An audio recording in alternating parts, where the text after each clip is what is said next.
কি সুন্দর কেটে দেখাচ্ছি ভিতরে কতটা রসালো। আসসালামু আলাইকুম, সবাইকে রমাদান মুবারক। সবাই কেমন আছেন? আশা করি অনেক বেশি ভালো আছেন। আমিও আলহামদুলিল্লাহ ভালোই আছি। তো আজকের ভিডিওটা আমাকে পাঠিয়েছে আমার আম্মু আমাকে সাপোর্ট করার জন্য। তো এখানে আম্মু বানিয়েছে লাউয়ের মোরব্বা। সবাই বানায় চাল কুমড়ার মোরব্বা, কিন্তু আমার মা বানিয়েছে লাউয়ের মোরব্বা এবং লাউয়ের ক্যান্ডি।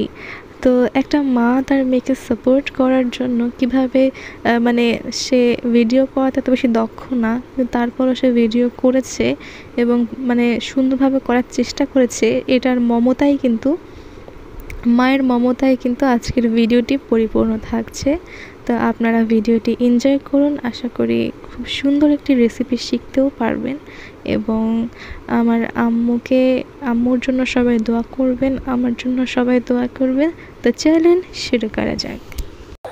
এখন আবার ধুয়ে ভালোভাবে যেন চুন না থাকে পিসেস করে নিয়েছি কেটে কেটে। আগে ভাবছি বড় রাখবো, পরে চিন্তা করলাম আমার মনে হয় ছোটো করে কাটলে ভালো। তো প্রথমে আম্মু 1 কেজির একটা লাউ নিয়ে সেটাকে ছোট ছোট পিস করে কেটে কাঁটা চামচ দিয়ে কেচে তারপরে ধুয়ে নিয়েছে। তারপরে হচ্ছে এখানে একটা পাতিলে পানি দিয়ে, দেখতে পাচ্ছেন পর্যাপ্ত পানি দিয়ে সেগুলোকে বলক উঠিয়ে তারপরে লাউ দিয়ে দিয়েছে। এভাবে ভালোভাবে বলক এনে সিদ্ধ করে নিতে হবে।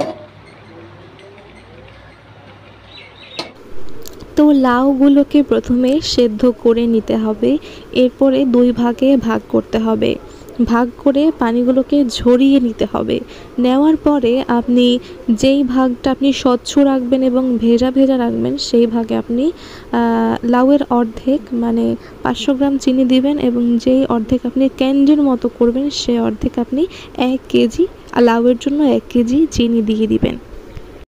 চিনিগুলোকে মেখে লাউগুলোকে আপনি ভালোভাবে রেস্টে রেখে দিবেন, মানে ম্যারিনেশন করবেন আর কি। চিনি দিয়ে লাউগুলোকে মেখে আপনি এক সাইডে রেখে দিবেন 1 থেকে 2 ঘন্টার জন্য। আপনার হাতে সময় থাকলে 1 ঘন্টা পরে আসলেও কোনো সমস্যা নেই। তো এরই মধ্যে লাউগুলোতে চিনি সুন্দরভাবে ঢুকে যাবে। আবার আপনারা চাইলে একই সাথে চড়াতে পারেন, তবে তার থেকে ম্যারিনেশন করে রাখাটাই বেশি পারফেক্ট হয়, সেটাই আমার আম্মু এই ভিডিওতে বলছিলেন। এখান থেকে আমি চিনির মোরব্বা 1 ভাগ দিব ইশরাত জাহান রাইসাকে, 1 ভাগ দিব আমার বড় মেয়েকে, 1 ভাগ দিব আমার নিজের মেয়েকে। যার জন্য আমি এগুলো তো পাঠাবো ঢাকায় লক্ষ্মীপুরে। আমার এই মোরব্বাটা বাস্তবে অনেক লোভনীয়, কিন্তু এগুলা মোবাইলে কেন জানি না ভালো আসছে না। বাস্তবে তো একদম কাচের মতো চকচক করতেছে, অনেক ভালো লাগতেছে। তো যাই হোক, এরপরে মোরব্বাগুলোকে আগুনে চড়িয়ে দিবেন। দেওয়ার পরে আধা ঘন্টা থেকে 45 মিনিট পর্যন্ত আপনি রান্না করতে হবে মিডিয়াম থেকে লো হিটে। তো যেগুলোকে আপনি কাঁচের মতো করে রাখবেন সেগুলো সেদ্ধ হয়ে যাওয়ার পরে কিছুক্ষণ রাখার পর দেখবেন আরও বেশি গ্লাস হয়ে গিয়েছে, তখন বুঝবেন যে রান্না হয়ে গেছে, ওগুলোকে নামিয়ে নেবেন।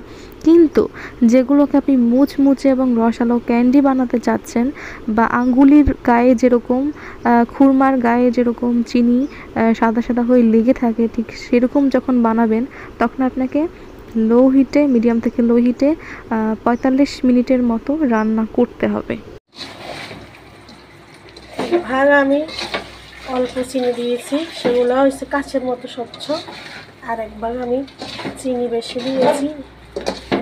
এক ভাগ আমি আগে রেখে দিয়েছি, কিন্তু আমার বলতে মনে ছিল না, সেই ভাগ আমি চিনি বেশি দিয়ে এখন চিনি করে নেব আর কি। কি সুন্দর ঝরঝরে হয়েছে, শব্দ শুনছেন? এভাবে শক্ত হয়ে গেছে, ভিতরে একদম রসালো জুসি। আমার কারেন্ট চলে গেছে, দুর্ভাগ্যবশত আমার কারেন্ট নাই, যার জন্য আরও শক্ত হয়ে গেছে। এখনও প্রচুর শক্ত হয়েছে, ভিতরে একদম রসালো আর উপরে হয়েছে ক্রিসপি।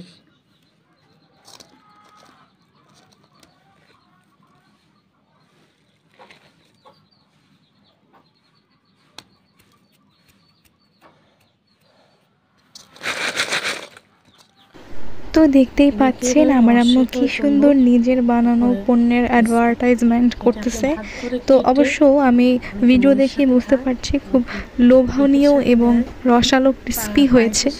আর আমি যেহেতু মিষ্টির বোকা, ছোটোবেলা থেকে মিষ্টি জাতীয় জিনিস আমি খুবই পছন্দ করি, তো সেই জন্য আমার কিন্তু খুবই খেতে ইচ্ছে করছে। তো আম্মু বলছে আম্মু কিছুদিন পরে আমার জন্য কুরিয়ারে করে পাঠিয়ে দেবে। বানানো কেচিটা কিনে নিয়ে আসছি, নতুন ধুয়ে নিয়েছি। তাহলে আমি একটা কেটে দেখাচ্ছি ভিতরে কতটা রসালো। ভিতরে রসালো টইটম্বুর, উপরে ক্রিসপি, খুবই সুস্বাদু। তো এতক্ষণ আপনারা আমার আম্মুর বানানো রেসিপিটা দেখতে পেলেন। তো আপনাদের সবার অবশ্যই ভালো লেগেছে আশা করি। তাও ভালো লাগে থাকলে আমার চ্যানেলটা সাবস্ক্রাইব করে দেবেন, লাইক কমেন্ট শেয়ার করে পাশে থাকবেন। সকলকে ধন্যবাদ জানিয়ে এখানেই বিদায় নিচ্ছি। পরবর্তী ভিডিও দেখার আমন্ত্রণ জানিয়ে আল্লাহ হাফেজ, আসসালামু আলাইকুম। দুধ লাউ বানালাম।